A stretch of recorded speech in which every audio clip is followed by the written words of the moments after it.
gracias. Quería yo entonces, le había prometido a Diana que quería compartir con ustedes algunos avances de la investigación que estoy haciendo en proceso. No estoy muy seguro de que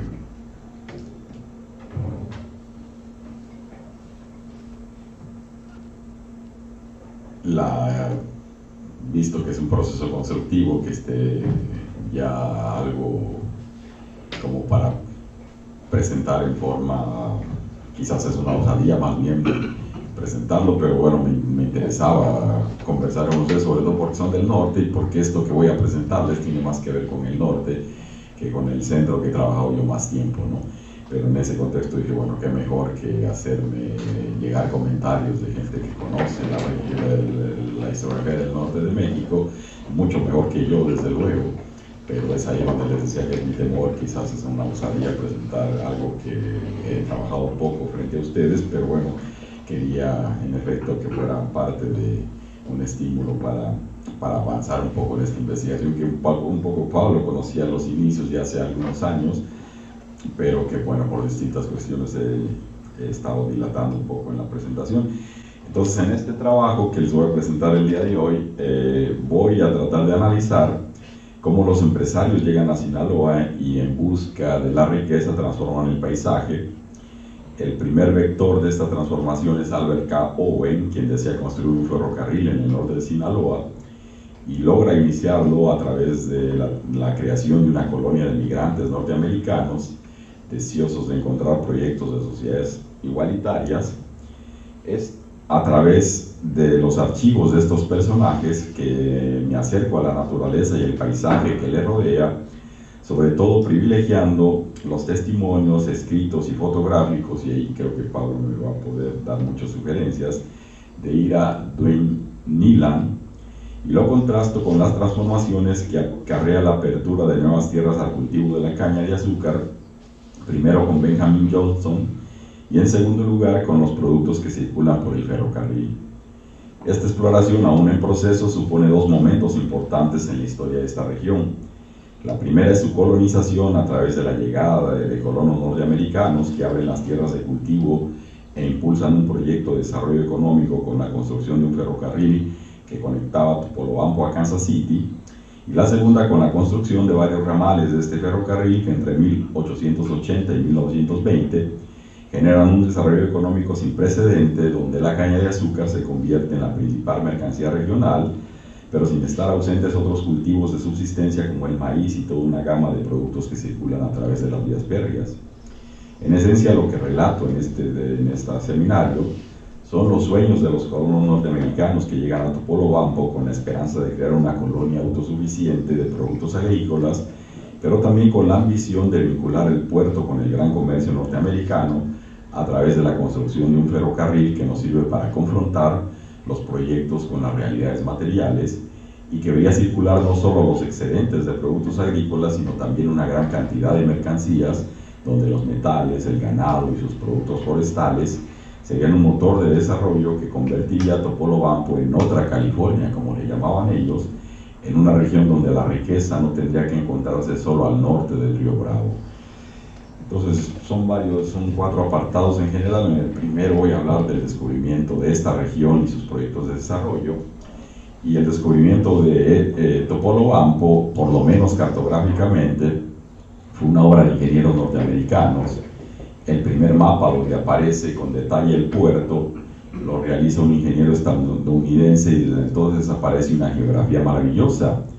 Si a un clima dulce agregamos la existencia de un cinturón minero, de ricos espacios forestales y de tierras vírgenes, que lo mismo pueden producir 3 cosechas en las riberas del fuerte o 2 en torno a los meandros del Conchos, entonces no sería ni siquiera necesario añadir que la geografía del hinterland agrario de Topolobampo es parecida a California. En efecto, David Turner visita la región hacia 1880 y no tiene reparos en señalar que a la riqueza natural hay que agregar que solo 2 civilizaciones existen al sur del río Bravo, los aztecas y los incas en la región andina. Bueno, esta era la visión de Turner, ¿no? Desde luego, si vamos a Yucatán van a decir que los mayas y vamos a encontrar muchas otras cosas, pero dice, allí donde existió la primera de estas 2 grandes civilizaciones, Pero en el septentrión noroccidental existe Sinaloa, donde más allá de los recursos encontramos una topografía muy semejante a California, con la única excepción de que no existen montañas costeras y los ríos, en lugar de depositarse en los valles de San Joaquín o Sacramento, se pierden en las aguas del Golfo de California. Una geografía maravillosa, cuna de una civilización milenaria, no podía pasar desapercibida ni para el presidente electo de los Estados Unidos, el general Ulysses Grant, ni para los inversionistas norteamericanos, como los representantes de las empresas ferroviarias. Pues ahí están los proyectos de crear este ferrocarril de Kansas City, México y Oriente, y desde luego ellos no son insensibles a esta dinámica de, bueno, cómo vincular el Medio Oeste a California, y ahí estaba el mapa que hace el ingeniero Teis, donde aparentemente pues lo que observamos es más este lugar que está comprando Albert Owen, que son las tierras en torno a la bahía de Topolobampo, para poder crear una colonia. Ellos llegan y se instalan primero aquí por una zona que le llaman La Logia. Ahí instalan, lo vamos a ver enseguida, casas muy rústicas, con techos de paja y estructuras de madera, en fin, y de ahí lo que van a intentar es crear una colonia, que eso Sergio Ortega lo ha documentado con mucha profusión, no voy a entrar mucho a eso, y lo que más les importa en una primera etapa es crear un canal, este canal de los Tastis que aparece aquí, para poder vincular a la colonia de Topolobampo al río Fuerte y sobre todo tener agua dulce.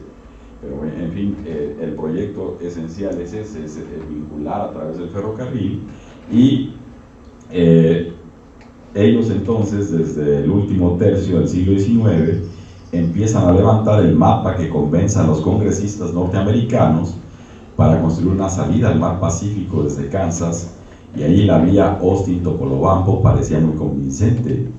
Esto era así no solo por la existencia de pródigos recursos y por ser un lugar sano que no está en la zona de malaria de las tierras calientes, sino en la feliz franja del perpetuo verano, donde existe la frescura necesaria para cultivar plátanos, el calor suficiente para que crezca la majestuosa palma, pero sobre todo porque desde cualquier punto del Pacífico a partir del sur de California, Topolobampo obtenía más de 1000 millas náuticas de ventaja sobre San Francisco y más de 500 sobre San Diego, en distancia hacia el medio oeste norteamericano, y lo ven, ¿no? Es decir, lo van midiendo, y si este es el Kansas, pues era mucho más corto llegar a Topolobampo que a San Diego o hasta San Francisco.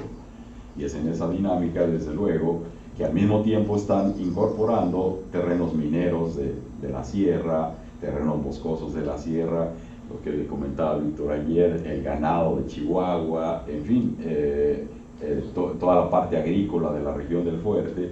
En fin, hay toda una prospección que hace que en efecto vean con mucho interés esta dinámica de la construcción del ferrocarril. Y en este feliz descubrimiento, Albert K. Owen, un ingeniero norteamericano, había sido el pionero. Con él empieza la historia contemporánea del Valle de Fuerte, que Mario Hill propone descubrir en 3 momentos. En el primero vemos la huella de Owen llegando en septiembre de 1872 en busca de campos de inversión para los norteamericanos. En la segunda, 2 décadas después, el sueño de Owen tendrá que ser modificado, y Benjamin Francis Johnston lo transforma en un paisaje azucarado. La United Sugar Company crea en 1892 la Sinaloa Sugar Company, y con ello le da forma a un valle agrícola como el de California, pero donde las naranjas ceden su lugar a la caña de azúcar y al tomate. A partir de allí y hasta el periodo cardenista, donde se instala una cooperativa agrícola, la Sociedad de Interés Colectivo Agrícola y Ejidal, la SICAE, que en 1935 crea el Comité de Irrigación del Valle de Fuerte, el carácter agrícola de esta región le otorga una identidad cañera, a mi modo de ver, ¿no? Entonces, si vemos esta primera etapa, pues ahí están los proyectos de hacer esta vía ferroviaria, y en efecto, si vemos con cuidado toda la leyenda que aparece acá, vamos a encontrar los distintos minas, haciendas, trapiches que hay en toda la región del ferrocarril, Es en efecto pues un estudio detenido, detallado. Ya me contará, me acaba de dar su tesis Pablo, y ya me contará de San Diego, pero lo hacen con mucho cuidado, para mi gusto, ¿no? Sobre todo a la luz de lo que vemos nosotros ahora, de que se construyen trenes en 6 años, ¿no? Y no 4 años. Entonces creo que ahí lo que vemos es una meticulosa señalamiento y prospección de por dónde pasa, qué minas toca, qué haciendas, qué rancherías, en fin, están prácticamente todos los lugares que están allí. Y en efecto lo que vamos a ver es la vinculación de Kansas City hasta Topolobampo, en esta zona, con esas regiones que yo les había comentado que se están incorporando, ¿no? Si vemos entonces la primera fase de esta colonización, pues el azúcar va a ser quizás el principal elemento que llama la atención. En el Valle del Fuerte se extiende sobre los márgenes del río Fuerte sobre unas 404.000 hectáreas, de las cuales 240.000 eran irrigables. Ya para empezar, eso llamó mi atención, y yo que les hablé ayer del Valle de México, y donde, por ejemplo, siempre se dice la riqueza azucarera de Morelos, en función de qué espacio irrigable se está creando, y pues los registros son de alrededor de 10.000 hectáreas, ¿no? Y uno dice, bueno, 10.000 hectáreas para el valle, para la región de Morelos, que es el segundo lugar en productividad mundial. Ayer hablábamos de John Womack, que dice segundo lugar en productividad mundial detrás de Hawái, pero adelante de Puerto Rico. Y uno piensa, bueno, segundo lugar en productividad desde luego por hectárea, ¿no? Porque Brasil produce muchísimo más azúcar en producción, pero por productividad por hectárea, el resultado tiene que ver con esa superficie irrigable, pues es demasiado pequeño en relación a esto, que por ejemplo podía existir en el Valle del Fuerte, 242.000 irrigables. No quiero decir que ya estaban siendo irrigados, vamos a ver toda una serie de canalizaciones para lograrlo, ¿no? Pero además se decía que de esas 404.000 hectáreas, 101.000 eran susceptibles de irrigar. Esta era la enorme riqueza del valle, con sus casi 90% de tierras aprovechables para el riego, y con sus suelos ricos que escapan a las heladas del norte y lejos del sur tropical con su clima inhóspito. Además, existían las bondades de Topolobampo, su puerto de salida hacia el Pacífico, que observamos en la siguiente descripción de Dawson en 1883, y dice: tiene todos los requisitos para un puerto de primera. Encontramos ostiones de calidad excelente, abundancia de tortugas, pescados y mariscos, el agua es muy clara y se puede ver a los peces nadando a una profundidad considerable. No los quiero cansar con una descripción detallada del hermoso Valle del Fuerte, ni con especulaciones sobre sus posibilidades agrícolas inmensas.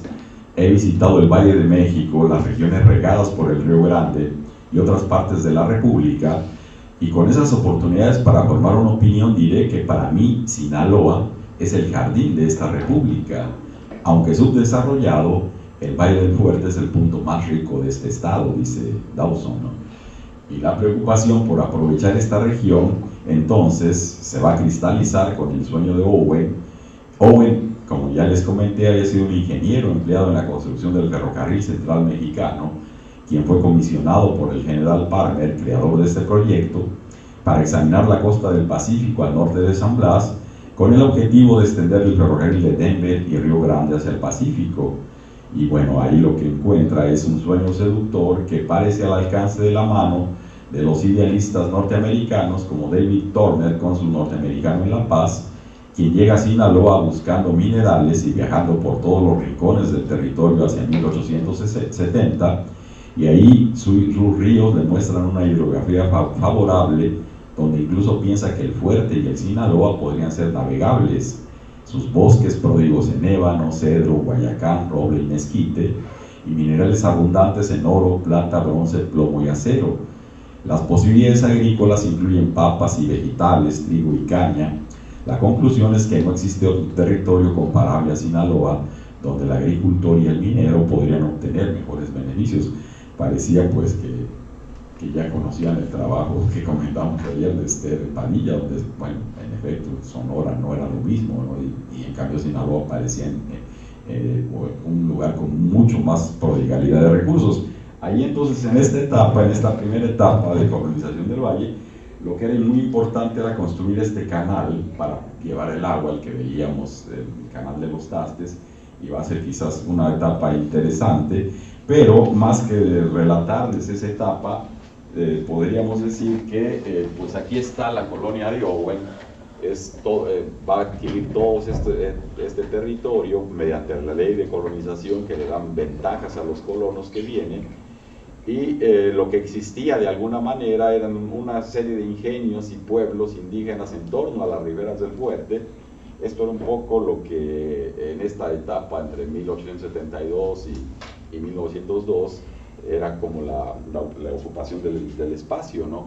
Ahí se va a construir este canal. Se dice que, por ejemplo, las primeras crónicas van a la playa de las Copas a conseguir agua porque ahí hay manantiales de agua dulce, y pues para evitar esto y sobre todo para poder, como lo vamos a ver enseguida, irrigar los terrenos de los colonos, pues introducen este canal directamente desde esa zona que les enseñé. Y a mí me llamó mucho la atención la visión de este colono, Ira Nilan, que quizás alguno de ustedes haya estudiado, pero que sobre todo yo creo que para Pablo es muy interesante porque pues es fotógrafo y carpintero, y deja sus memorias fotográficas y escritas del descubrimiento de esta región. Esta es la familia Nilan. Josh y Mary Nilan vivían con sus dos hijos mayores, Ira, aquí está, y Altea, en Vermont a mediados del siglo XIX. Era una familia pobre de cepa puritana que en algún momento comienza a creer en sociedades utópicas. Durante la guerra civil, Josh, el papá, se convierte en soldado discapacitado y recibe una compensación del gobierno, con lo que compra un equipo fotográfico para su hijo Ira. Ya lo vemos ahí, ¿no? Quien se convierte en fotógrafo itinerante y carpintero a los 17 años. Después de la guerra civil se desplazan a Kansas, donde nacen sus dos hijas menores, Clarissa y Flora, que ustedes los ven ahí atrás. Alrededor de 1881 se mudan a Valmont, Colorado, y poco tiempo después a Boulder, donde ella trabaja en el estudio de Mail, un fotógrafo de Pearl Street, y en algún momento deja la galería y comienza a interesarse en la cooperativa de los colonos norteamericanos que crean el Credit Foncier en Topolobampo, Sinaloa, en 1886, lugar a donde se desplaza como fotógrafo en 1889. Era muy interesante porque, pues en efecto, uno lee las memorias de Ira y están muy imbuidos de las sociedades utópicas, del socialismo, en fin, de estas ideas de crear una sociedad distinta a la norteamericana. Y bueno, siendo una familia puritana, pobre, etcétera, se enteran en Kansas de los proyectos de la vinculación del ferrocarril y deciden participar del proyecto utópico de Owen. En estas páginas entonces, en lo que sigue, en esta primera parte, mostraré el descubrimiento de Topolobampo a través de sus fotografías y de su diario. Ira llega desde el 2 de junio de 1889 en tren hasta Nogales. Ahí está el tren que seguramente... Y de ahí se desplaza hacia Topolobampo, donde vive hasta 1913, cuando por problemas entre los colonos norteamericanos y los revolucionarios, tiene que abandonar México e instalarse en California hasta su muerte en 1960. Bueno, entonces, ¿cómo se desplaza desde Boulder hasta Topolobampo? El 2 de junio, Ira señala en su diario que se desplaza entre Boulder y Nogales en un tren que pasaba por campos llenos de artemisa y maleza. En la junta cambian de carros y le llama la atención la alfalfa que observa en el camino. Llega a Nogales el 4 de junio en una expedición donde viajan 22 colonos que ustedes tienen ahí enfrente, 10 hombres, 3 mujeres, 9 niños. Además, transportan un molino, un aserradero, un relojero, un fotógrafo, 3 caballos y un potro. Una parte sigue a Guaymas el 5 de junio, e Ira tiene su salida en barco hasta el 9, Por problemas de mal tiempo, él dice que sale hasta el 11 de julio a Guaymas, pero dice desafortunadamente su equipaje no llega con él. Hay un vagón especial para el aserradero, el molino, etcétera. Entonces no llegan muchas de las cosas de los colonos. Y otra vez a mí lo que me interesa es un poco esta visión que tienen de la naturaleza, del paisaje, ¿no?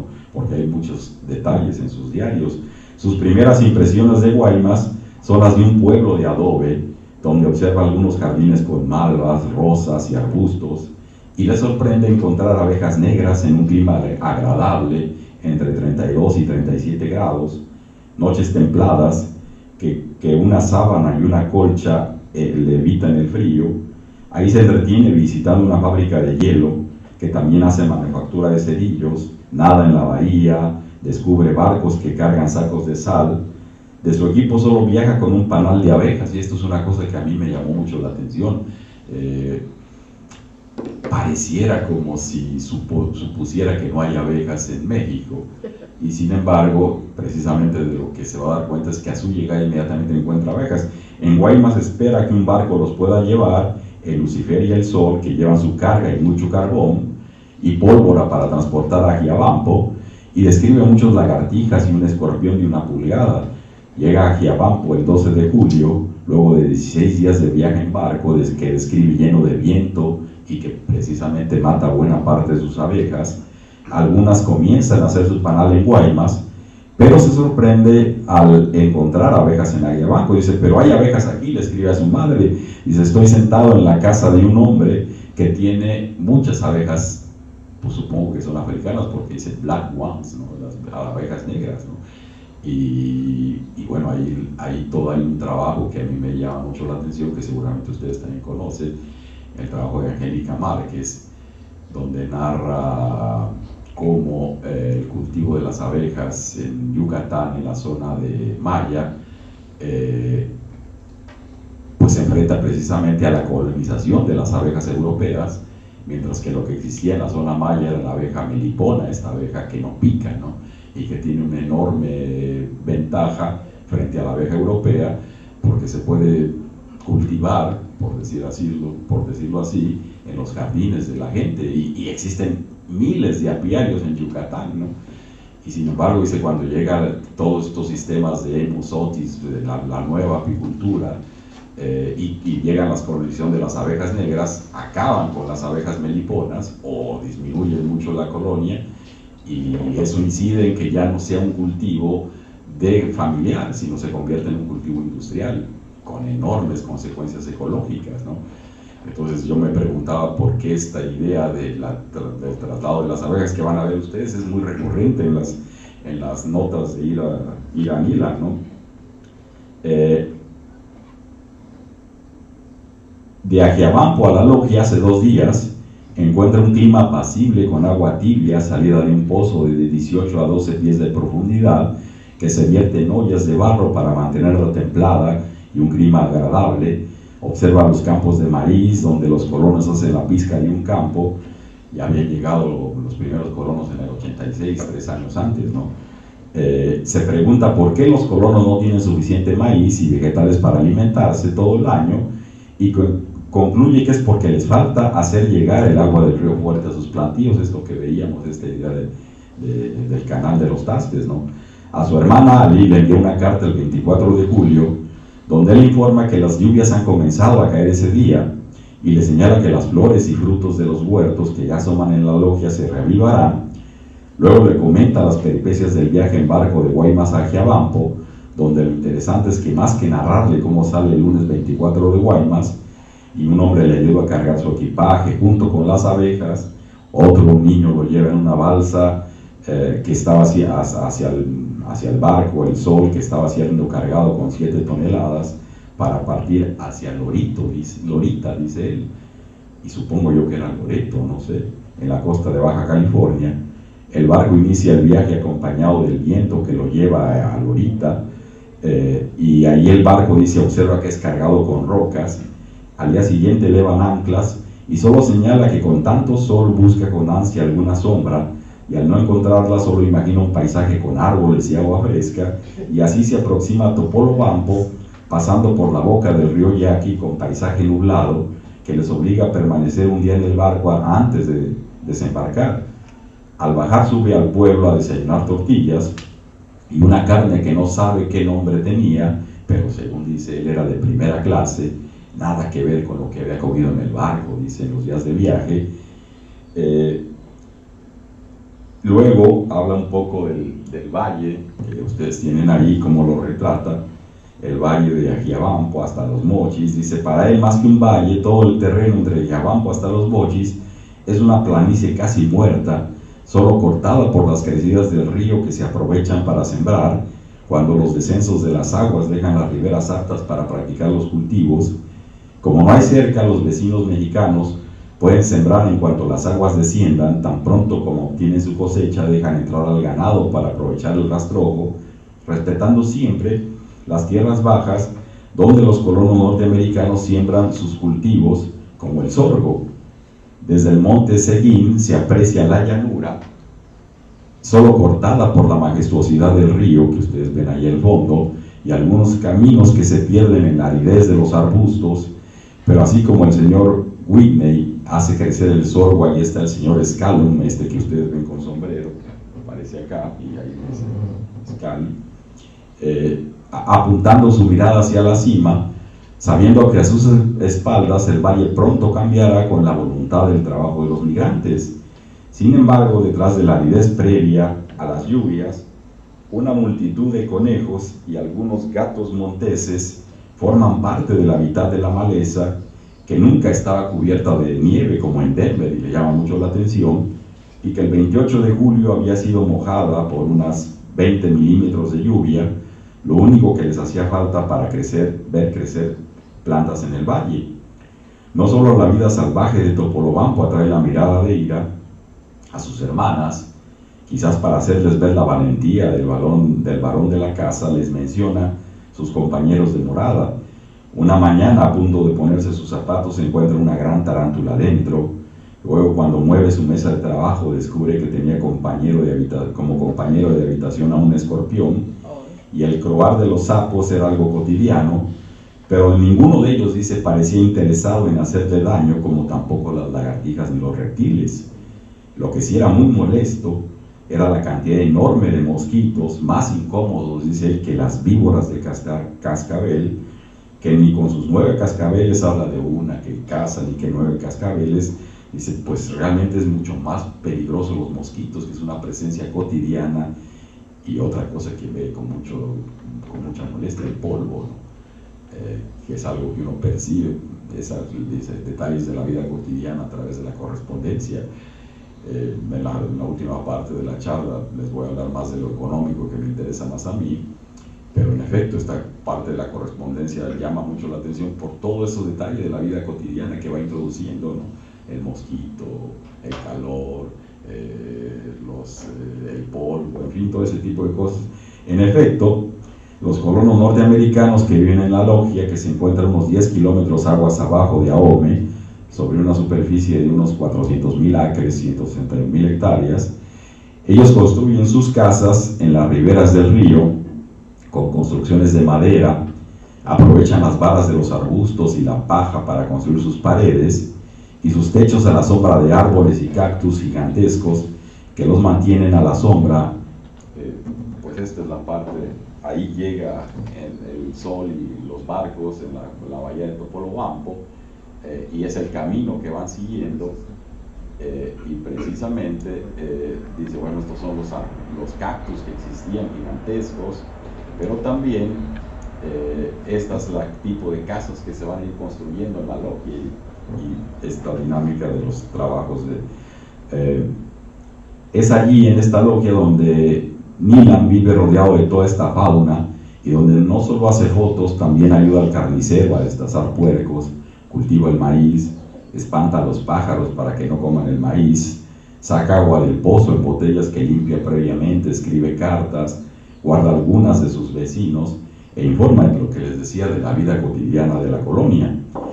A través de esta correspondencia, por ejemplo, encontramos que un mes después que llega en julio, las expectativas de cosecha se habían echado a perder por un enorme aguacero, un aguacero torrencial que rompe los tallos de maíz, los convierte en festín para miles de pájaros. Se quejan los vecinos de que la cosecha está destruida, que tuvo que ser levantada antes de su maduración, y que la crecida del río destruye 20 hectáreas de maíz y también la cebada. Los frijoles se malogran, apenas quedan algunos pocos frijoles negros y algunas yucas que logran cultivar, porque también las papas se dañan. Tan complicado fue el lluvioso verano sinaloense que casi no hay que comer en la colonia y deben comprar maíz en el pueblo de Zaragoza, pero en condiciones tan deplorables que algunos colonos se enferman y entristecen.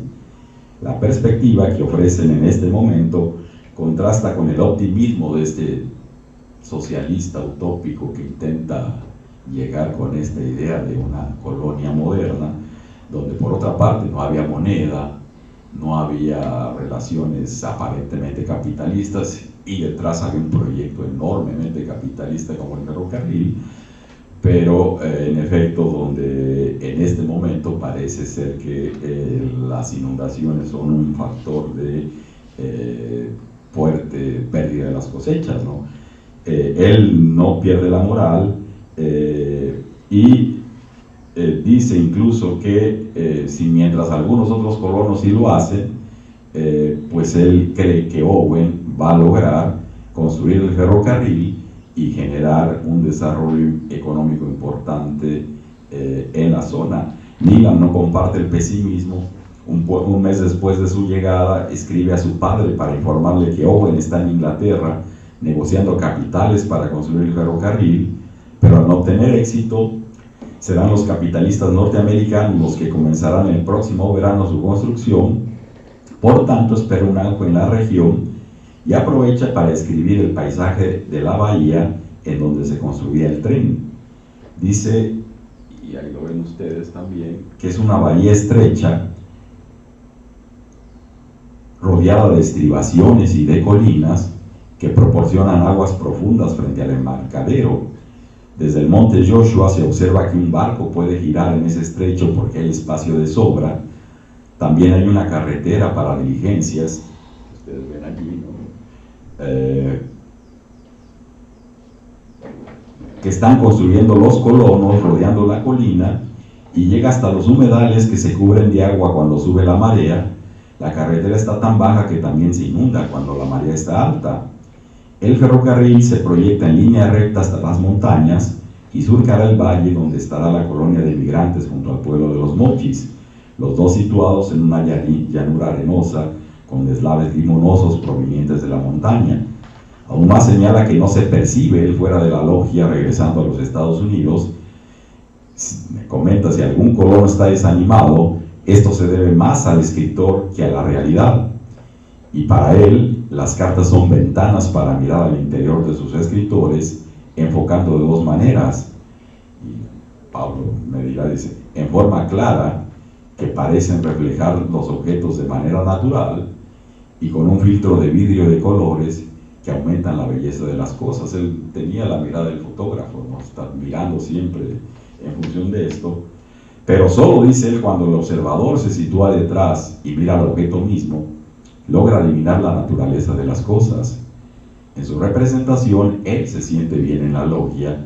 En esa naturaleza por ningún motivo aceptaría regresar a los Estados Unidos, y mientras despierta a las 6 de la mañana con una temperatura de 27 grados, que se eleva a los 37 al mediodía, por las noches de agosto refleja hasta los 28 grados, va a los campos a ver la mezcla del maíz con los frijoles, y como no hay inviernos para matar a los mosquitos, se contenta con tratar de protegerse de sus picaduras, de evitar los ejércitos de hormigas que para él y para Mr. Wilbur son la peor plaga de topo. Mira los pájaros, los sapos y los lagartijas que viven allí todo el año. Esta naturaleza, sin embargo, no está exenta de problemas aún más incómodos que los mosquitos, como el funcionamiento del aserradero que ustedes tienen allí,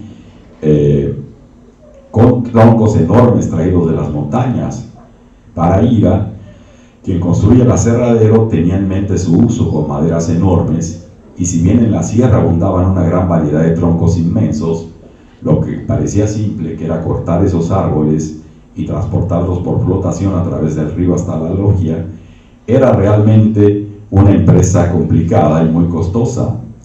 Había que hacer los troncos de lo alto de las montañas, muy lejos de las corrientes de agua, por lo que calculaba en varios miles de dólares construir un tiro para derribarlos y transportarlos por las laderas, y en su análisis era más práctico trabajar con pequeño aserradero para cortes de maderas de menores dimensiones, extraídas de mezquite, de cactus y de algodoneros.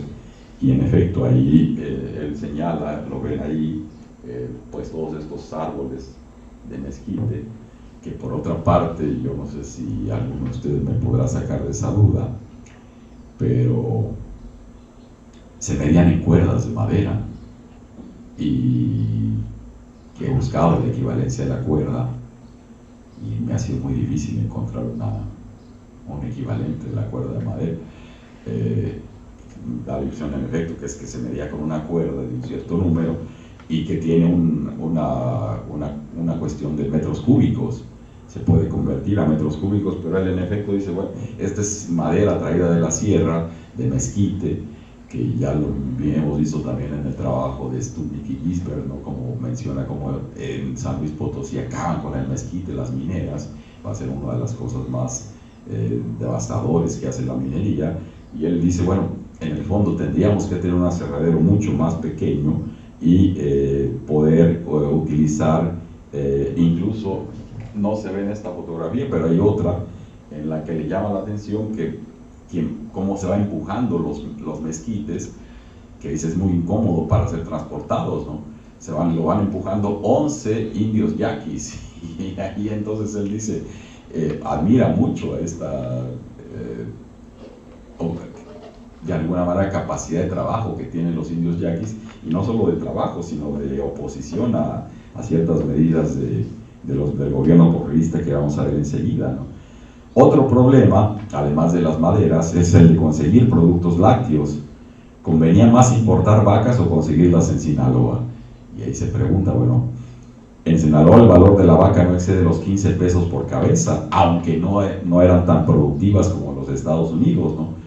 Sin embargo, dice, pues es mejor no seguir importando vacas, sino utilizar las que hay en el lugar, ¿no? Además, la escasez de lluvias dificultan buenos cultivos en la colonia. Era necesario construir el canal que les hablé para irrigar las tierras. Mientras terminaba de llover, le menciona a su padre que si las lluvias fuesen constantes, la irrigación no sería indispensable, y eso haría un cambio profundo en Sinaloa. Por tanto, construir un canal sí era indispensable. Por esto, y a pesar de lo que pregonaban los órganos de difusión de la colonia, en realidad no se producían suficientes alimentos en la colonia. Los norteamericanos vivían del maíz y tenían que comprarlo para alimentarse bien.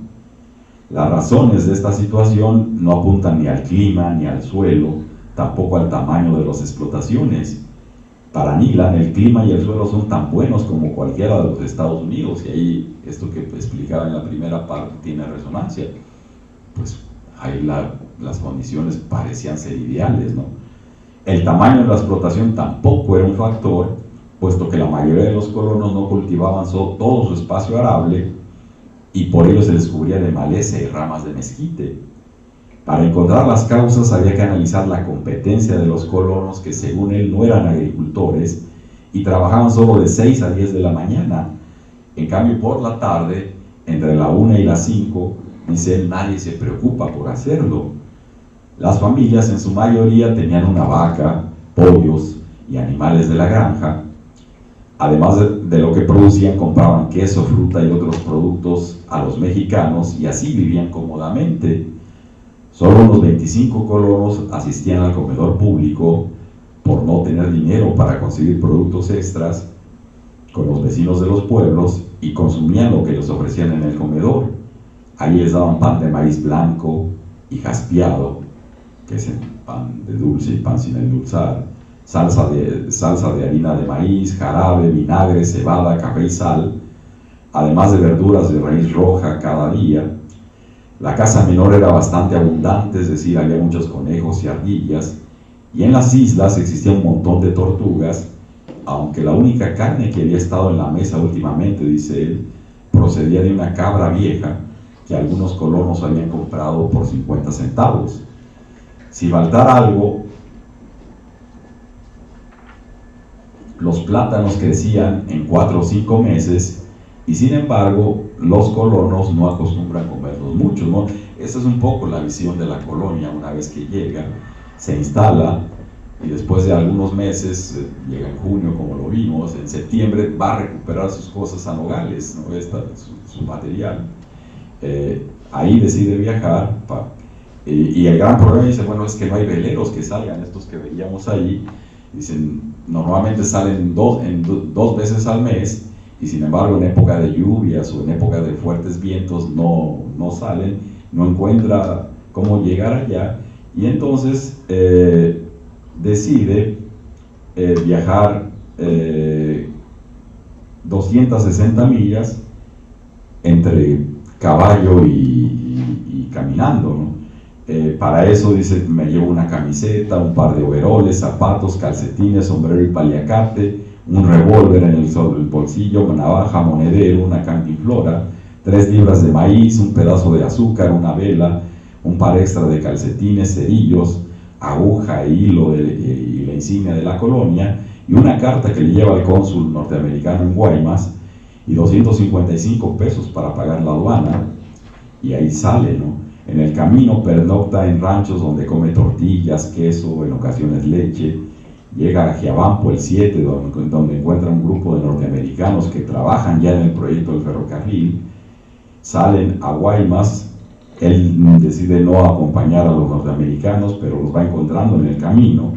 En Navajos cruza por el río Mayo, que le llama la atención por lo bien cultivado que aparece en la ribera, pero al tratar de cruzar el río, lo encuentra muy profundo y tiene que recurrir a un indígena quien le ayuda a cargar su cobija y a cruzar el río por 50 centavos. Otra vez en Chumampuco atraviesa el río Yaqui y le informan que necesita estar acompañado de una escolta para atravesar por territorio yaqui. Llega a Guaymas el 16 de septiembre y encuentra lluvia y la fiesta nacional el 16 de septiembre, ¿no? Y señala, hay bandas, música y platillos. Allí encuentra otra vez a los colonos y ellos llevaban 2 toneladas de alambre de púas que los amigos de California habían enviado a la logia. No existía esta idea de los cercamientos de los terrenos, ¿no? Y entonces ellos llevan sus púas para evitar que el ganado vagabundee por la zona, y al mismo tiempo decía él que los mexicanos pues no respetaban los linderos, se metían a las riberas del río, ¿no? Describe todos los detalles para sacar su equipo de la aduana, pero lo que es muy sorprendente es que desde la frontera le envía a su padre 2 panes de azúcar y los compra en Sinaloa a 3 centavos, señalándole que es para que pruebe la producción genuina de la caña en la región de los Mochis. Ahí está un poco esta dinámica en la cual uno empieza a ver pues qué le envía a su padre con este tráfico de colonos que hay entre Nogales y después Kansas, Denver, etc. Pues le envía azúcar, ¿no? Habiendo recuperado su equipaje, regresa a Guaymas, donde se queda parado otra vez porque no hay vapores que lo lleven a Jiabampo. En una de sus cartas describe el jardín de la familia Wilber, que vive ahí, un amplio huerto sembrado con distintas plantas, pero donde sobresale un árbol de papaya de unos 2.5 metros de altura, y esto también es muy... Estas son las casas de algunos colonos como los Newell, pero son los árboles de papaya que mencionan. Comenta los grandes cactus que existen en la logia, que sirven de cercas y señales para acotar los terrenos, que ya hemos visto antes, ¿no? Estos grandes cactus. Además de ocuparse de su correspondencia, va todos los días a bañarse en la bahía de Guaymas y le recomienda a su padre el baño de mar para curar su rinitis. También se sorprende de que la celebración del 16 de septiembre, dice, dura hasta el 4 de octubre, donde la gente come, bebe y juega. Una cerveza les cuesta 50 centavos y un helado la mitad, y señala que 5 hombres se sientan en una mesa y beben 21 botellas de cerveza mientras juegan cartas y escuchan a la banda de música. Esto también es una de las cosas que a mí me llama la atención, porque bueno, nosotros como historiadores pues llevamos mucho la cuestión de las fuentes, ¿no? pero se supone que es una colonia utópica donde no existe el consumo de alcohol. Y es cierto, aquí es Guaymas, no es parte todavía de la colonia, y por eso la gente quizás bebe en forma abundante. Pero entonces un arqueólogo se ha preguntado, ¿y no bebían alcohol los colonos que llegan a Topolobampo? Hacen excavaciones y encuentran desde luego fragmentos de cerveza y cosas que, pues, cosas que complementan las informaciones escritas que los historiadores de repente tenemos como casi la prueba del ácido, ¿no? Junto con estas actividades se ocupa de recorrer las calles de Guaymas hasta el cansancio y describe el lugar como un pueblo maloliente y sucio, donde la basura y los desechos se tiran en la calle sin ningún cuidado, mientras los perros y los burros no se interesan en ellos. Una persona pasa con un carro y lo recoge para llevarlos a las afueras del pueblo y tira lo que le conviene. Hay un terreno enorme cubierto con estos desechos, con gatos muertos, perros muertos, cabezas de pescado, espinas, pezuñas y cuernos de los mercados de carne. Las calles son en su mayoría estrechas y no parecen ordenadas, sino que salen en todas direcciones. Las banquetas son en su mayoría de piedra, algunas lisas y otras muy ásperas, y en la esquina de la manzana hay a menudo un escalón de 1 a 2 pies hasta la calle. Hay hileras enteras de tiendas en las que casi podría llevarse todo lo que tienen en una carretilla, y luego hay algunas que tienen grandes existencias de maderas, ferretería, cristalería, de hecho todo lo que quieran, como en las tiendas del norte, le dice a su padre.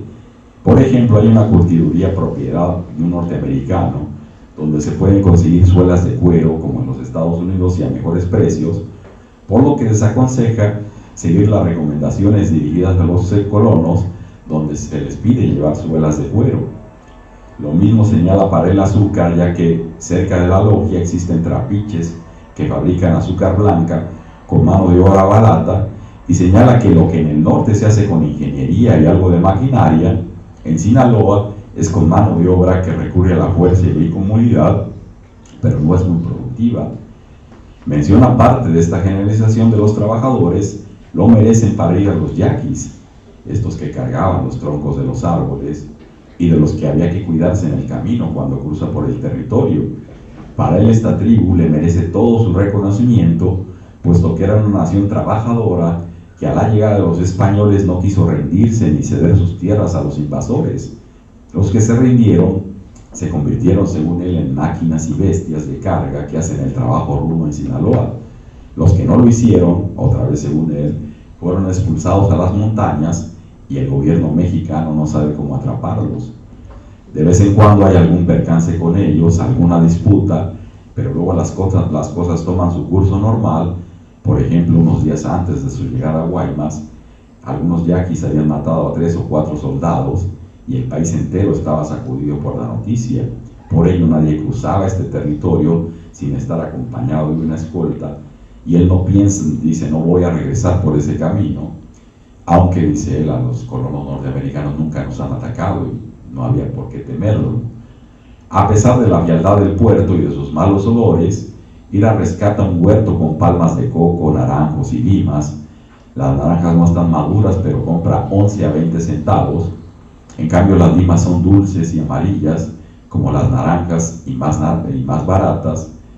Se resguarda bajo la sombra de un árbol para escribir cartas, comer naranjas, contarle a su hermana que piensa tomar el barco al día siguiente, y regresa a Topolobampo sin mayores problemas, y está allí en noviembre, ya prácticamente a final de año, ¿no? Simplemente para quizás terminar este pasaje, para poder pasar al otro, es allí donde nos manifiesta, pues a su llegada al fuerte, dice, está cambiando la logia porque la presencia de las máquinas le están dando otro carácter a la colonia. Parece, dice, una colonia más industriosa, pero también empieza a ver, este es como se estaba construyendo al principio, la logia, a la vera del fuerte, con un trapiche de azúcar muy rudimentario.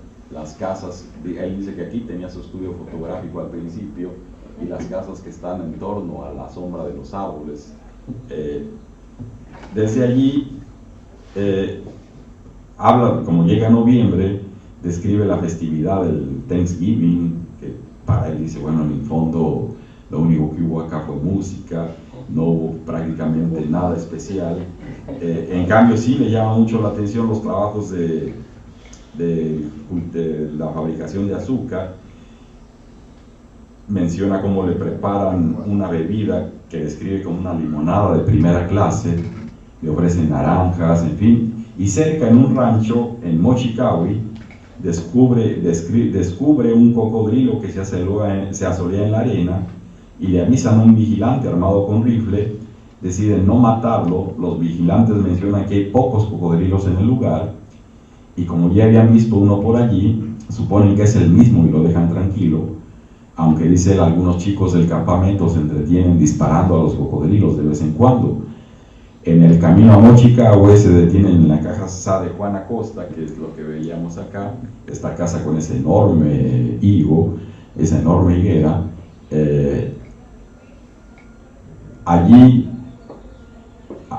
más que observar la ranchería con sus carretas, sus casas de adobe, le llama mucho la atención esta construcción, y dice, pues si quisiéramos contar el número de ramas, y menciona algo que es interesante, algunas bajan, otras suben, dice, bueno, tiene que ver con aparentemente si es árbol hembra o macho, ¿no?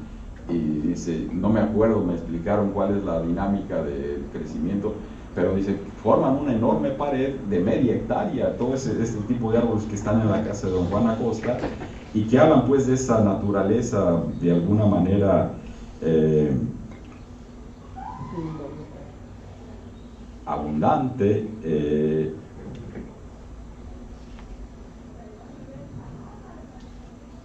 Después habla de la plaza de armas en el fuerte, con sus numerosos naranjos. La huerta se va, como les decía, es un fotógrafo itinerante, se va a hacer fotografías al fuerte, y pues se empieza a ver cómo se transforma ese paisaje de cactus en paisaje de papayos, coles, flores, en fin, la llegada de estos colonos, cómo está trastocando enormemente el paisaje agrario en esta región. Y empieza, dice, la primera construcción de ladrillo que se genera, que es el granero, y que es una de las cosas que van a dar pie quizás a lo que va a ser ya el principal elemento modernizador de la zona, si estamos hablando de esta lógica de las transformaciones, que es la creación ya de la colonia moderna en Topolobampo, completamente con proyectos venidos del contacto entre Owen y arquitectos norteamericanos, y que van a, pues esas casas de madera que veíamos en torno a la logia, pues se van a transformar en esta colonia utópica del fuerte. Y ahí, junto con esta transformación urbana, pues desde luego aparece lo que señalábamos antes, esta como identidad cañera, que se ven los primeros ingenios que existían en la región, el de Orrantia, el de la Constancia, el del Águila, y ahí está, dice, el águila retratada por un indígena en 1889, y sin embargo él le hace la fotografía ya en vivo, un año después, en 1890, y donde uno ve exactamente que, pues sí, es un paisaje muy semejante, ¿no? Una fotografía y una pintura. Esto genera, esas eran los molinos de azúcar que existían en la Florida, el Águila, la Constancia y Sufragio, y eso es lo que se va a convertir de alguna manera en el emporio agrícola de Johnston, que va a ser pues el que genera esta segunda etapa, ¿no? Y es ahí donde vamos a encontrar precisamente esta dinámica otra vez de los canales de irrigación, como lo veíamos ayer en el caso de Chalco, prácticamente generando una hidrografía muy importante del Águila que va a utilizar Johnston y que va a servir para generar esta United Sugar Company desde 1902. Y bueno, ahí está la Florida, Constancia, el sufragio. Esta es la zona que van a tomar los colonos, y es en función de esto que ellos van a generar todo un desarrollo agrícola, pero esencialmente azucarero, incorporando una serie de propiedades en torno a la ribera del fuerte, el mezquite, precisamente en esa lógica de utilizar los árboles de mezquite para los nuevos molinos, los nuevos trapiches, la modernización que se está dando, y distintas unidades productivas que desde luego estaban hacia 1909, todo este conjunto de haciendas complementando ese paisaje agrario que se va a generar con la United Sugar Company, ¿no? Esta empresa, igual que lo que veía yo para el caso de Morelos, y que bueno, también ahí por ejemplo he platicado mucho con John Womack, pues son emporios azucareros fuertemente tecnificados, ¿no? Y que hablan de esta segunda etapa donde quizás el gran conocimiento hidráulico venía en ese momento de dos regiones, ¿no?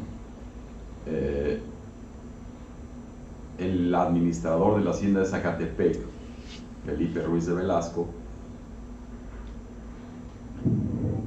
señala que quienes utilizan mejor la hidrografía para el cultivo de la caña de azúcar son los azucareros de Hawái. Y si ustedes se acuerdan, Felipe Ruiz de Velasco es un monumento mayor al conocimiento de la historia de la caña, ¿no? De un lado, era administrador de la hacienda de Zacatepec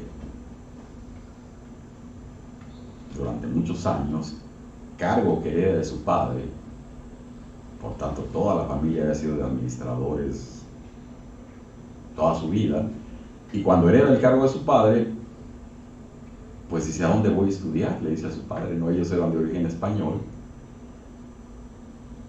y dice, pues bueno, Nueva Orleans puede ser un lugar, ahí puedo aprender todas las técnicas para modernizar el ingenio de Zacatepec.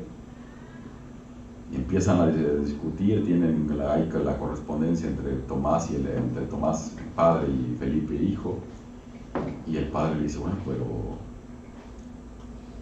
¿quiénes conocen más la cuestión hidráulica? Y pues había dos grandes civilizaciones del agua, la veneciana y la flamenca, ¿no? ¿Quién había logrado no aprovechar un lago como lo hicieron los náhuatl, los aztecas, ¿no? Sino aprovechar el mar del norte, ¿no? Eran los flamencos, ¿no? Construyendo polders, retenes, diques, etcétera, todo un mar, ¿no? Entonces eran los que sabían más, y lo mismo los venecianos, ¿no?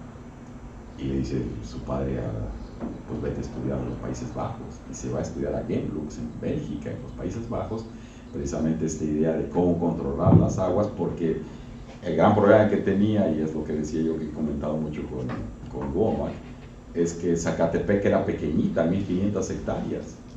No eran las que estudia Womack, que Santa Clara y Santa Ana, que es la parte oriental de Morelos, que son 60.000 hectáreas, ¿no? Esta era pequeñita, y sin embargo era mucho más productiva que las otras. Y como decía, para aprovechar 1000 hectáreas y ser productiva, pues gracias a la ingeniería del padre y del hijo, el conocimiento ingenieril que tenía. Y entonces estaba en una cañada. Normalmente cuando había inundaciones, la hacienda prácticamente pasaba lo que estábamos comentando acá del mes de julio en Topolobampo, se perdían las cosechas, y entonces había que dominar, que amaestrar las aguas, ¿no? Se va Felipe Ruiz de Velasco, estudia en Gembloux, hace pues cursos de hidrología, etcétera, llega e introduce toda una serie de canales irrigables, un poco como estos que habíamos visto acá, y se convierte Zacatepec en la hacienda más productiva de todo el estado, mucho más productiva que las haciendas grandes de los García Pimentel, de los Pimentel. Y es ahí donde ellos dicen, bueno, ¿quién, dice Ruiz de Velasco, quién conoce más ¿qué es lo que más falta para el cultivo de la caña de azúcar? Fertilizantes y canales de riego. Y bueno, dice, en ese contexto, pues los que saben más de eso son los agricultores de Hawái.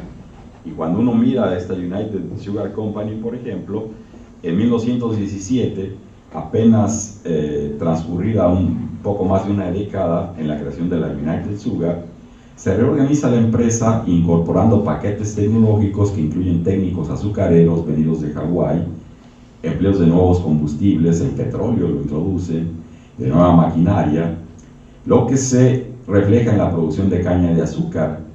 Si en 1904 en Los Mochis se producían 21.000 toneladas de caña y 1.352 de azúcar, para 1905 la caña se incrementa a 30.000 toneladas y para 1910 se alcanza 59.000 toneladas de caña y 4.400 de azúcar. Para 1915 tenemos 116.000 toneladas de caña y 8.078 de azúcar, y esto motiva a los propietarios a reorganizar la empresa, que también refleja este cambio administrativo. En 1920 la producción de caña es de 11.000 toneladas y en 1924 es de 24.000 toneladas. El incremento había sido constante y en ese contexto pues la introducción de esos canales de riego así había sido importante, muy importante, pero también lo dice Frank Olmsted, contratado en 1909 por la United Sugar Company. Sabemos que desde esa fecha y hasta 1925, por lo menos, el factor más importante para asegurar los negocios de la compañía lo era el control y la administración de las aguas del Río Fuerte, y lo cito a él. Como ingeniero, primero empleado por la United Sugar Company en 1909 y después, desde 1909 hasta 1925, por la empresa, mi opinión es que el factor más importante para que la compañía tenga éxito es el abastecimiento de agua. Cuando yo dije esto para Morelos, mucha gente me dijo, bueno, Tortorella es un determinista geográfico, ¿no? Y eso, desde luego, ustedes se acuerdan de la discusión entre determinismo y posibilismo, ella es toda una historia. Hay el trabajo clásico de Fernand Braudel donde dice el Mediterráneo, ¿se acuerdan? En la primera edición del Mediterráneo, escrita, si bien me acuerdo, en 47, ya no me acuerdo el año exactamente, en francés, dice ahí detrás de toda la historia humana, ese actor tan diestro, tan poderoso, tan decisivo a veces en sus intervenciones, ¿cómo llamarlo? La naturaleza es poca cosa, es el medio ambiente. Es decir, él ve en ese momento, el 47 o 49, ya no me acuerdo el año bien, a la naturaleza como un actor muy importante, ¿no?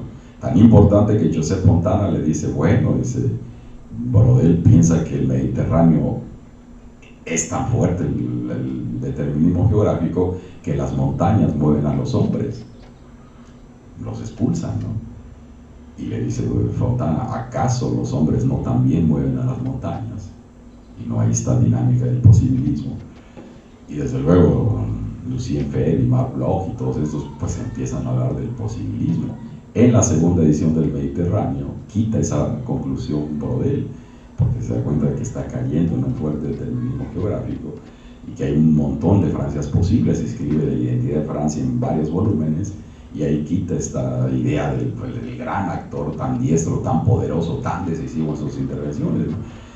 Y yo me acuerdo que cuando yo empecé a hablar de Morelos y decía que el agua era un factor importante, haciendo eco de esta tesis de otra vez de Olmsted y haciendo eco de Ruiz de Velasco, pues yo decía, bueno, no es por caer en determinismo, menos en el siglo XXI, ¿no?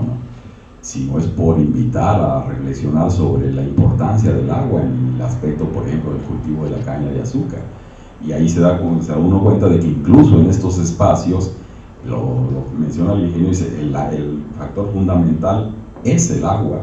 Y esto era así, dice él, debido a que el régimen pluviométrico no alcanzaba para mantener una agricultura intensiva.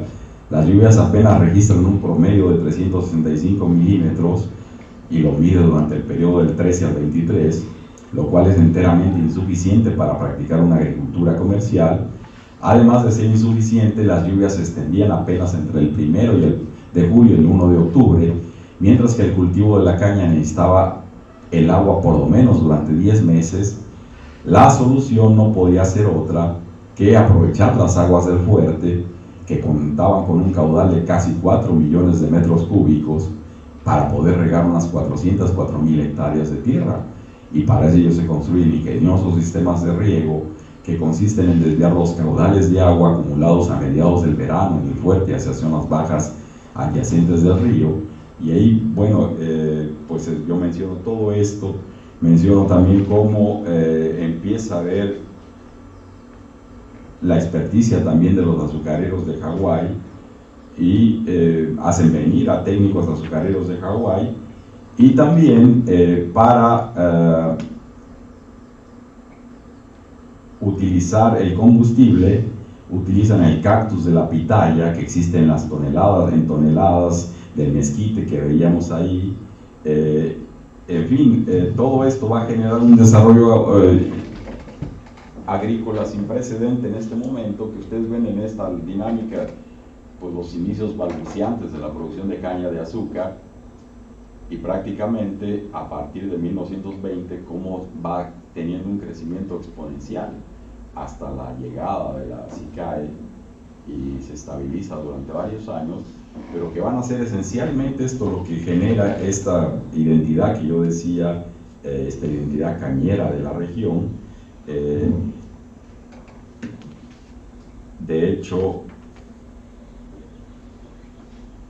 prácticamente toda esta parte tiene mucho que ver con la cuestión de la caña de azúcar, pero de ahí quizás me gustaría entrar ya a la última parte de la exposición, junto con esta identidad cañera que va a ser en esta zona, pues de los Mochis, el Fuerte, en fin, de toda esta zona agrícola, cómo se incorporan estas otras regiones al ferrocarril, y cómo se convierte el sueño de Owen en prácticamente una realidad donde no solamente vamos a tener la caña de azúcar, sino el ganado, Chihuahua, las minas, en fin, todo este tipo de cosas. Y ahí, y es con esto que entro a la última parte de mi exposición, no solo el azúcar, sino también otros productos.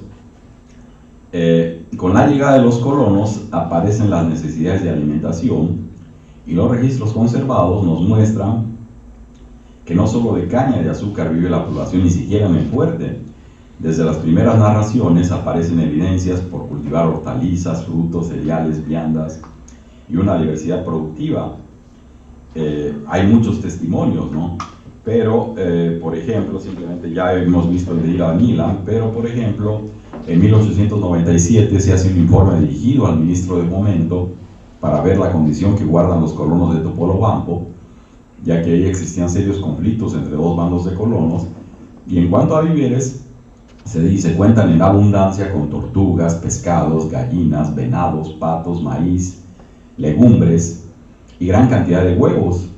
Esta lista, dice, es además muy variada, y si bien no hemos ensanchado la superficie cultivada, nos hemos dedicado con toda eficacia al cultivo de nuestras viñas, de nuestros huertos de legumbres, de frutas, que han sido ensanchadas y sustancialmente mejoradas. Hemos plantado caña de azúcar y hemos traído a los Estados Unidos un trapiche. Y ahí, además de estos testimonios individuales, en 1904, William K. Rogers hace un recuento de lo que vio en la colonia, y nos permite quizás un cambio de escala, de pasar de la escala individual a una escala regional. Hacia 1904 envía una carta a Owen, luego de su viaje a Topolobampo, y ahí le señala que hubiera querido que no fueran solo 3 semanas de estancia en la región, sino varios meses, debido a la dulzura del clima, la pureza del aire y la frescura de las aguas del mar en las que se bañó y exploró en diversas embarcaciones. Pero no era menor el desafío de sus senderos y montañas, que había caminado desde el amanecer hasta el caer de la tarde. Cuando llegaba a algún sitio para comer tortillas y beber algo antes del café de la mañana, que señalaban el comienzo de otra jornada exploratoria, concluye: hay una combinación de ventajas naturales aquí para poner una ciudad-puerto única en la costa del Pacífico. Dice, en efecto, la región contaba con diversos pisos ecológicos, donde la riqueza minera, forestal, pastoral y agrícola era impresionante. Sobre este último punto, que era crucial para la colonización y el poblamiento, el autor señala que ahí se podían cultivar azúcar, algodón, trigo, maíz, uvas, naranjas y todo tipo de productos tropicales y semitropicales, pero donde lo más importante sería la caña de azúcar, el algodón y el maíz. La caña tendría un mercado muy vasto en la costa del Pacífico y en los campos mineros cercanos que no habían sido abastecidos suficientemente por los pequeños ingenios en torno a Río Fuerte y Culiacán, por lo que los precios del azúcar eran muy altos. Calcula un mercado para 15.000 toneladas y para ello se debían cultivar unos 6.000 acres de tierra que generarían ingresos por 3 millones. Mientras más tierra se consagrara al cultivo, la producción alcanzaría el doble y podría exportarse a Japón, al oriente, a la costa occidental de los Estados Unidos, ya que los fletes de las embarcaciones de Topolobampo a San Francisco eran mucho más baratos que los de Hawái hacia este puerto, puesto que la distancia era de 1.300 millas contra 2.300 de Hawái. Además, si el transporte era por Nogales en Arizona, podría alcanzar la zona oriental de los Estados Unidos sin los costos de hacerla llegar por San Francisco. No solo ahí se acababan las ventajas de Sinaloa sobre Hawái, sino también en el ciclo productivo. 18 meses en Hawái contra 12 en Sinaloa, y también los costos de producción por hectárea serían casi el doble, porque los terrenos de cultivo se encuentran en una elevación de 100 a 150 pies, mientras que en Hawái eran mayores a los 1.500 pies, generando altos costos de trabajo. Siempre se están mirando en torno a Hawái, ¿no? Siempre están comparando, pues, dónde está el número uno del mundo, como dice Womack, ¿no? El algodón podría cultivarse en forma más productiva allí, dice él, que en la región de la laguna, ya que el fuerte es un afluente más importante que el Nazas, pero como no es un alimento, digámoslo así, vamos a hablar ahora más de los alimentos. Del maíz, por ejemplo, dice, el maíz podría cultivarse de manera continua, con cosechas de 2 a 3 por año y rendimientos de 40 a 50 bushels por año. Luego señala que los artículos que tenían que importarse en la región eran el trigo, el tocino, la manteca, el tabaco, los caballos, los toros y los borregos. El trigo merece una especial atención y señala que debería reservarse una proporción cercana a 4/5 de todas las tierras de cultivo para el maíz y 1/5 para el trigo. También dice que el trigo cultivado en Sonora, Chihuahua y Sinaloa era muy bueno y que la importación se originaba por la alta demanda de panaderías en la mayoría de los pueblos y ciudades, donde el pan y las galletas eran cada vez más un suplemento de las tortillas de maíz. Si los cereales podían generar ingresos para los cultivadores, luego de la primera cosecha, tanto como la caña de azúcar y el algodón, en cambio observa que las frutas toman más tiempos para generar ingresos. Las naranjas, por ejemplo, que era el negocio más rentable, requerían 5 años para dar frutos luego de ser plantadas y hasta 10 años antes de que los árboles llegaran a su madurez. Los limoneros tardan 3 años y eran casi tan productivos como las naranjas. La tierra Sinaloa era extremadamente apta para estos cultivos, tanto como para los plátanos, uvas y coco cerca de la cosecha.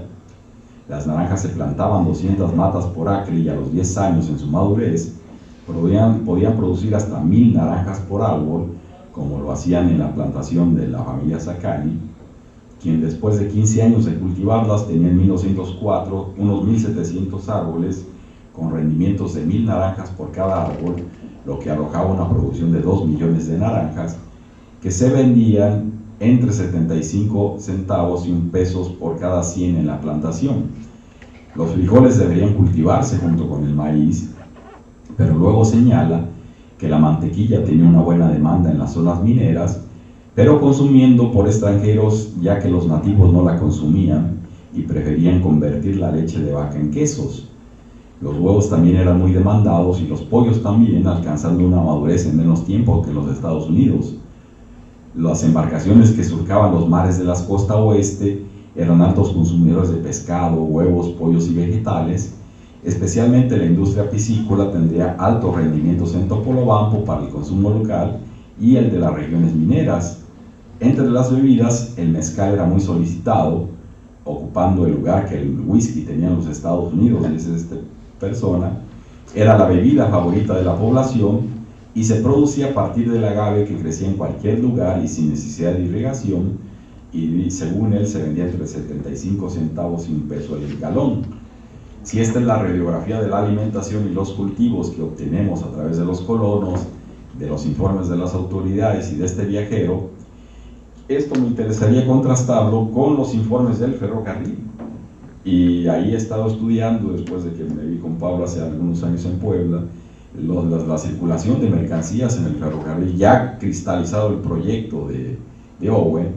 Owen se dedica varios años a conseguir capitales, un poco, para hablar en términos modernos, está levantando capital, está creando su startup, se va a Inglaterra, va a Estados Unidos, en fin, crea toda la infraestructura, construye las primeras ramales del ferrocarril, y a partir de 1902 ya tenemos registro de la circulación de mercancías en el ferrocarril.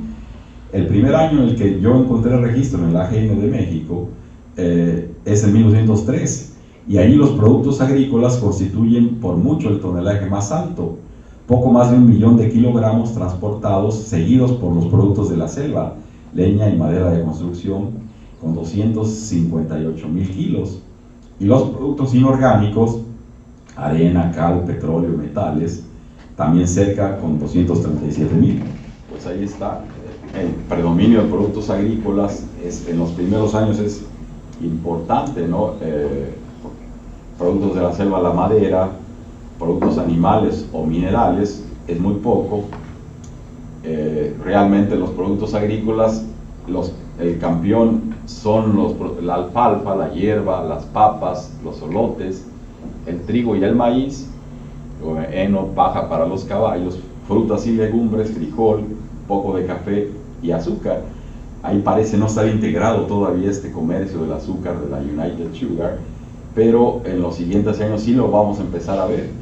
Entonces, en el fondo, pues, es un ferrocarril todavía en estos primeros años, donde los productos agrícolas son fundamentales, y después, poco a poco, por ejemplo, ya en 1905, por primera vez, los productos industriales hacen la competencia a los agrícolas, mientras que estos últimos circulan en cantidades de 9 millones de kilogramos, los primeros lo hacen en 8 millones, y los inorgánicos le siguen con 6 millones, ¿no?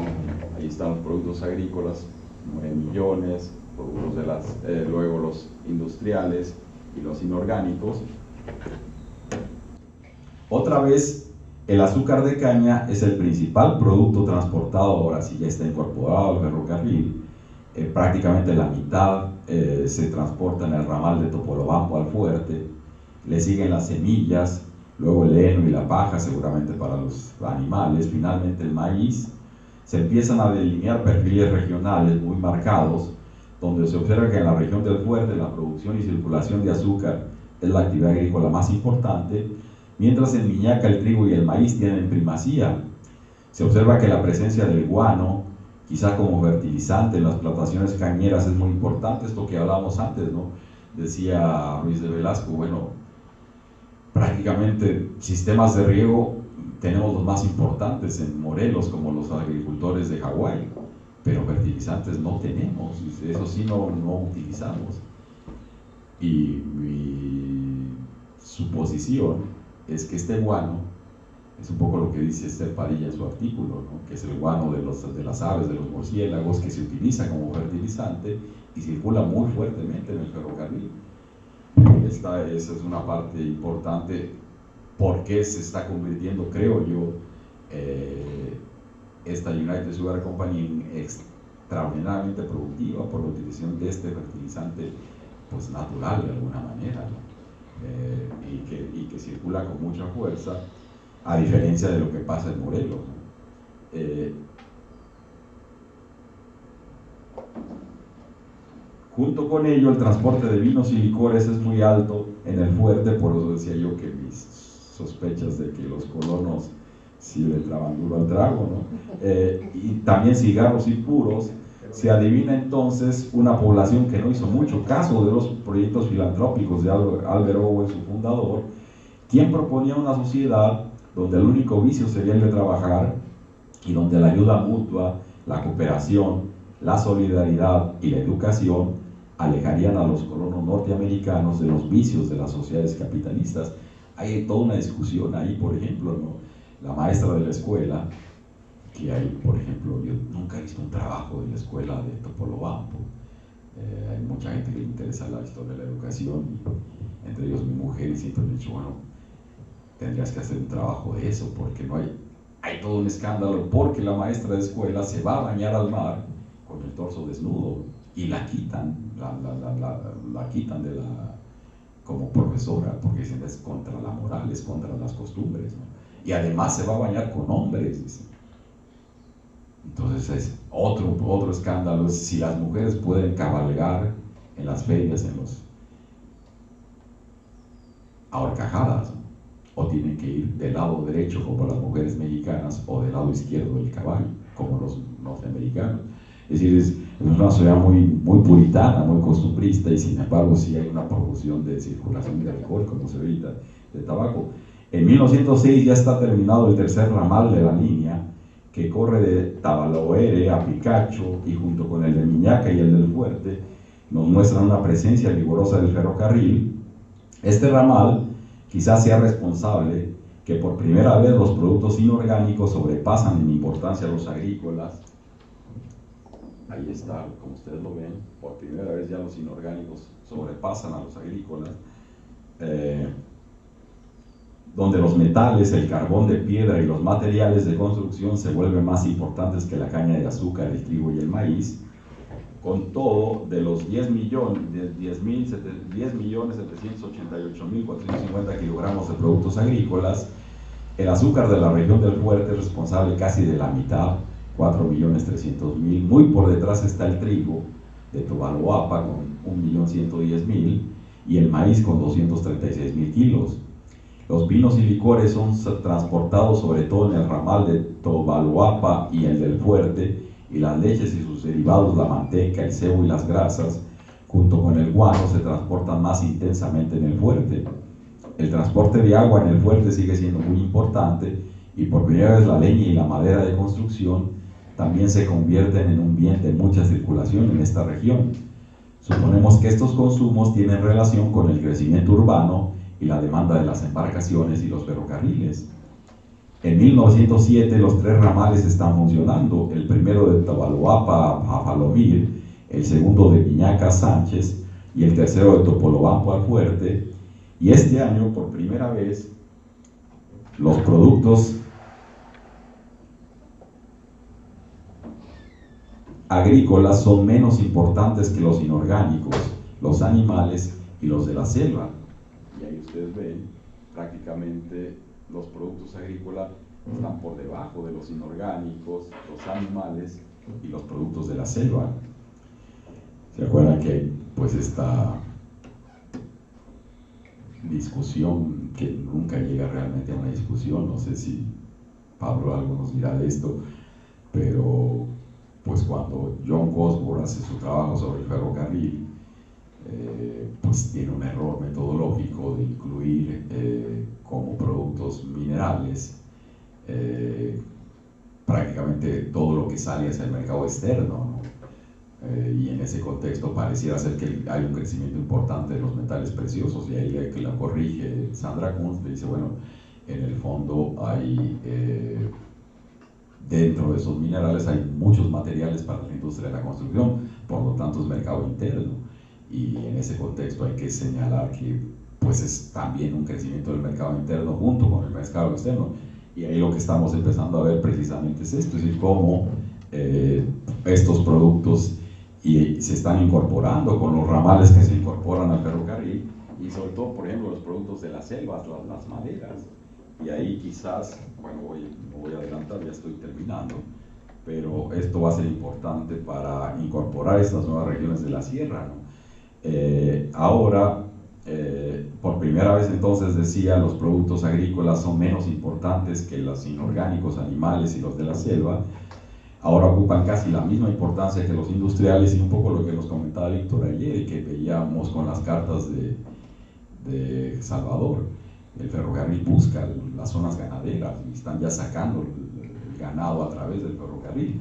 La región del Fuerte se consagra como un emporio agrícola por excelencia, con un dominio abrumador de la caña de azúcar, complementado con el maíz y las semillas, aunque el trigo sigue produciendo mayor cantidad en la región de Atahualhuapa. Muy poco ganado circula por el Fuerte, pero sí la manteca y el cebo, las pieles y los cueros, la leche y sus derivados. El agua y el guano siguen teniendo una fuerte presencia, pero también vinos y licores. En 1908 y 1909 la situación es semejante, pero los productos agrícolas recobran importancia situándose apenas por debajo de los industriales, pero arriba de los inorgánicos. Lo que decaen son los productos animales. En 1911 los productos de las selvas ocupan el segundo lugar detrás de los inorgánicos y los agrícolas el tercero. Los metales y materiales de construcción desplazan a la agricultura, que sigue produciendo en su mayoría azúcar, heno y paja para animales, y ahora frutas y legumbres desplazan al maíz y al trigo. En 1918, luego de un periodo sin datos, quizás por la revolución, otra vez los productos agrícolas recobran el primer lugar, pero seguidos muy de cerca por los industriales y los inorgánicos. Los productos de las selvas y animales se quedan rezagados. El maíz es por primera vez el producto más transportado.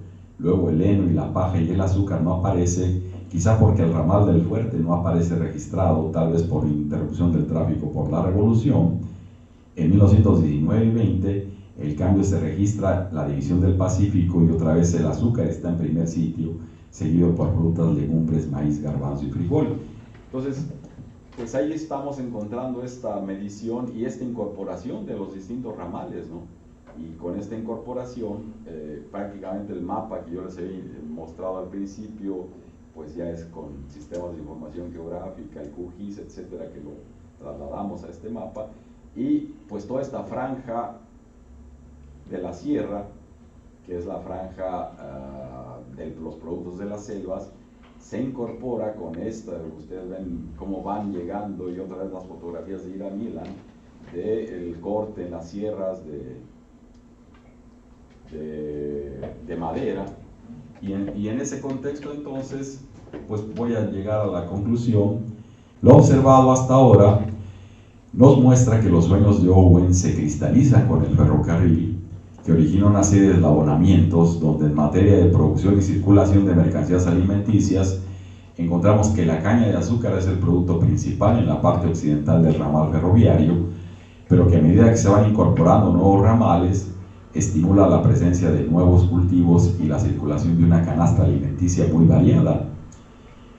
Y ahí vemos en efecto otra vez esto que dice Esther Padilla: en Sonora tardaron siglos en incorporar plantas y distintas variedades de frutales, y lo que en 10 años hace un ferrocarril, ¿no? Una serie de elaboramientos impresionantes. La radiografía de William Rogers lo anunciaba desde 1904. A la caña de azúcar agregamos cereales, leguminosas, cítricos, frutos tropicales, uvas, productos animales, pescados y mezcal. Todos ellos, salvo los productos del mar, circulan por las vías del tren hasta alcanzar un mercado de escala internacional, con la salida al mar por Topolobampo y su introducción al mercado norteamericano a través de Tamaulipas y la frontera entre Chihuahua y Texas. Pues esta es la historia que estoy trabajando, que yo quería compartir con ustedes un poco los adelantos, y pues sobre todo para ver sus sugerencias y sus comentarios, cómo seguir problematizando, cómo seguir avanzando en esta dinámica de investigación, y que pues a mí me interesa mucho en eso que les comentaba, no solamente la parte agrícola, sino también pues ver la parte del aprovechamiento de la madera, en la minería, en los aserraderos, en la urbanización, la parte de los impactos ecológicos por la ganadería, en fin, todos esos problemas que deja abierto y que me parece a mí es un vector importante el ferrocarril. Yo creo que eso es algo que me ha hecho reflexionar mucho de la importancia de los ferrocarriles, y que pues por eso quería compartir con ustedes. Pues muchas gracias.